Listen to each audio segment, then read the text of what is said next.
Hi everyone, I hope you are doing well. In today's class, we are going to discuss about proteostasis and denaturation. These two processes which affect the protein's stability very much.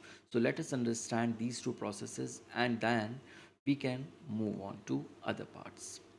So if we talk about the proteostasis, you know that our proteins, they are only marginally stable in their native conformation. Okay. Now, most need conformational flexibility to perform their functions. If this flexibility is lost or it is restricted, then these proteins will not be able to perform their functions properly. Right? So, now two things are there. Number one, they are marginally stable in their native conformation, and number two fact is that they need conformational flexibility. Now, if we talk about the proteostasis, it is the process by which cells maintain healthy and functional proteins. Very important. Now, if you look, it involves four main processes. The first is the protein synthesis and folding. So, the correct three-dimensional structure and the correct folding is required for making a healthy protein. Second, protein refolding. So sometimes partially unfolded proteins, they are repaired and they are returned to their functional shape, often with the help of some important proteins which we call them as a molecular chaperones. So these molecular chaperone assisted protein refolding also helps or contribute in the proteostasis process. The third is the sequestration. So sequestration is when the protein is unrepairable or it is damaged to that extent that now it cannot be no longer used. So those proteins are isolated so that we can prevent them from interfering with the normal cellular functions. So this process is known as sequestration. And the fourth process is the protein degradation. So irreversibly damaged or unwanted proteins, they are broken down and recycled by the systems like the proteasome or the lysosome. So all these four processes ensure that our body or the cells they get the right proteins, the functional proteins and the correctly folded proteins. Okay. So this is known as the proteostasis. Now, let us talk about the denaturation of the proteins. So, you know that proteins are adapted to work under the normal conditions inside a cell and they need a particular temperature, they work on a particular pH, particular salt concentration, and the chemical environment, which is all specific for proteins. Now, any change in the condition it can make proteins unstable, and that's why in the previous slide I told you that proteins are marginally stable in their native conformation. Okay, now the disruption of a protein's native conformation to an extent that it loses its function is known as the denaturation. Understood what denaturation is? Basically, it is the disruption of the protein's native conformation to that extent that it loses its function. That is known as denaturation, and there are several factors which can cause it.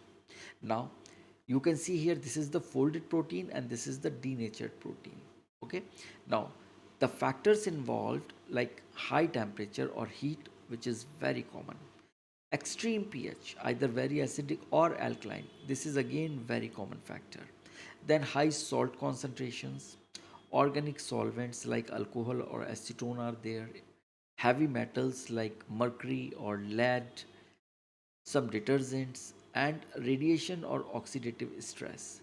These are some of the factors which can disrupt a protein's native conformation. Now, they can break hydrogen bonds, ionic interactions, and hydrophobic interactions. Now, these maintain the protein structure. Now, most denatured proteins they are only partially unfolded. Remember, this is very interesting fact that most denatured proteins they are only partially unfolded, and there some reasons remain folded despite of they are denatured. Okay, so different molecules may adopt different partially folded conformations, right? So the denatured state is actually a collection of partially folded structures, not one completely unfolded structure. So this is the gist of the whole discussion. So can denaturation be reversed? Of course, yes, but there are certain conditions which are applied.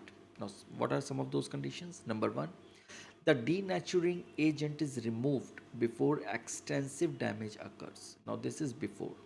Okay, if you can remove timely, then yes, your denatured protein can again be come into the native conformation. Second is that there should not be any formation of aggregates by sticking hydrophobic regions of the proteins. Now you can see here this is the native antibody. Now this is the partially unfolded one. Then this is the unfolded one. Now once they are the partially unfolded one and they are the buried hydrophobic groups, they are exposed or residues are exposed, and if they make irreversible aggregation with other molecules, then you cannot. Okay, one thing. And when the protein is unfolded and they form aggregation, again you cannot make it refolded. Then third is that no disulfide bond formation between wrong cysteine residues in denatured proteins. So you know that in a in a folded protein there are cysteine residues which are placed at specific positions and they make specific disulfide bridges. Now, if the protein is partially unfolded, and in case if wrong cysteine molecules they make the disulfide bridges, then it is not possible to again refold the protein. So you can see here this is the denatured protein, and then the denatured protein is stabilized by the disulfide bond. So once because it's stabilized, so you cannot refold it. Then there should not be any alteration in the amino acids or primary structure. For example, any proteolytic digestion, because if that happens, if the primary structure is lost, then you cannot do that. And then if there is an absence of any molecular chaperones which help in refolding, again you cannot refold the proteins. So these are some of the factors or some of the conditions. If they are met, then the protein can be folded. If not, then not. Now let us talk about the heating effects on proteins. So when there is an increase in temperature, the protein molecules they vibrate more rapidly. Okay, and they disrupt the hydrogen bonds, because hydrogen bonds are the most heat sensitive interactions, and they also this high temperature also weakens the ionic and hydrophobic interactions. Okay, now these causes the protein to lose the native three-dimensional shape. So usually there is no breaking of peptide bonds, so primary structure it remains intact. So heating only affects the hydrogen bonds, the ionic bonds and hydrophobic interactions in most of the cases, and there is usually no breaking of the peptide bonds. So because it loses the native conformation, it loses the biological function. Now, denaturation it occurs abruptly. Remember that. When there is a slow heating, protein usually remains properly folded until it reaches a critical temperature, and this critical temperature is known as the melting temperature or Tm. Now this is the point where a small region unfolds first. So you can see here this is the native protein, and at Tm a small region started unfolding. Then this destabilizes neighboring regions. So you can see here it is going to destabilize the neighboring regions, and the entire protein unfolds rapidly over a narrow temperature range. Okay, and it is known as the cooperative unfolding, because the neighboring unfolding is actually inducing the unfolding of the other regions here. That's why it is called as a cooperative unfolding. Now let us slightly understand what is melting temperature. It is the temperature at which 50% of the protein molecules are unfolded. Okay, so below Tm there are mostly folded and functional forms. Around Tm there is a rapid unfolding, and above Tm it is mostly denatured regions there in the protein. Now some proteins are thermophilic or they are heat stable proteins. Okay, now why it is so? You must have heard about the tag protein which is used in PCR. Okay, so this tag protein or the similar proteins which remain heat stable, they have greater structural stability as compared to the normal proteins. First thing, they have more charged amino acids on the surface, which cause an additional ionic interactions, or they make salt bridges. So that makes again the structural stability stronger. And they have a very tighter hydrophobic core, so it is not easy to expose the hydrophobic residues to the environment, and therefore they remains heat stable. And because of these factors, they have reduced flexibility, and this makes unfolding even more difficult at high temperature. And that's the reason the thermophilic proteins, they are heat stable proteins. Now different proteins, they have different thermal stabilities. Okay. Now let us talk about the two proteins. One is ribonuclease A and other is apomyoglobin. Now you see both have a sigmoidal curve. So you can see here this is also sigmoid and this is also sigmoid, and this is basically due to the cooperative unfolding. Now we already discussed what cooperative unfolding is. Now let us see the curve of the ribonuclease A, this blue one. It is a very steep curve. If you can see here, you can see very steep curve is there, and it gives indication that it's a very high cooperative unfolding here. Then it has a higher structural stability. Why? Because it has 4 disulfide bonds, and because of that the curve is very steep, and the unfolding takes place at the higher temperature. Okay. Now if you talk about the apomyoglobin, it has a broader unfolding transition and there are no disulfide bonds. So you can see here it is very broader transitions here. Okay. So it lacks the stabilizing heme group. Now let's talk about the pH. A pH, if you see at normal pH, there are positive and negative charges on the amino acids. They balance each other. This we are talking about the normal pH. And the ionic bonds, which are the salt bridges, they help to stabilize the protein. Now, if you increase or decrease the pH, what happens? Amino acids, they either gain or they lose the protons, right? Now, the protein's net charge changes, right? And like charges, they repel each other, okay?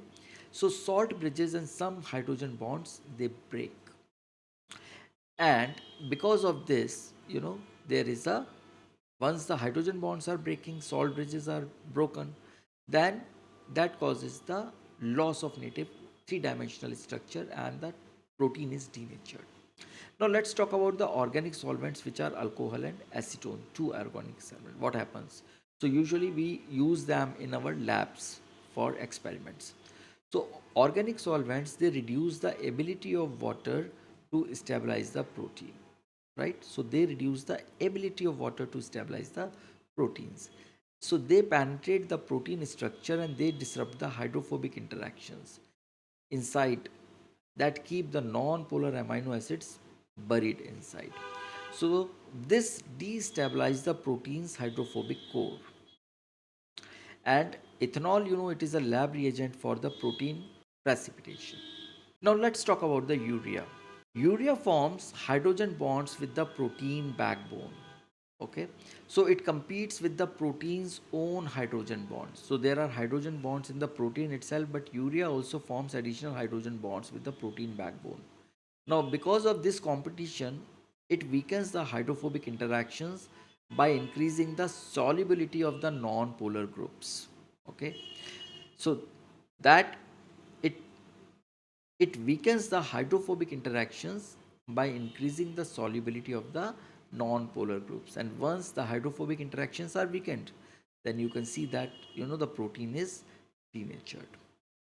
Now let's talk about the guanidine hydrochloride. It is a very common agent which is used to precipitate the protein or to denature the protein. It is stronger denaturant than urea, and it disrupts hydrogen bonds. So once the hydrogen bonds are disrupted, the protein is denatured, and hydrophobic interactions are also weakened. So this is the effect of the guanidine hydrochloride. Now, once this happens, it interferes with the ionic interactions. So every interaction which is stabilizing the protein structure, that is affected because of this guanidine hydrochloride, and the protein is denatured. Now, if we see the detergents, so one of the most common detergent is SDS, which is sodium dodecyl sulfate, and it has both hydrophobic and the hydrophilic regions, and it attached to the hydrophobic amino acid residues, and it pull apart the hydrophobic core and keeps the protein straight. So it gives the protein a very uniform negative charge, right? And this property is exploited in SDS page where the proteins are separated by size. So we use this gel electrophoresis and we use SDS so that the proteins can be separated by size.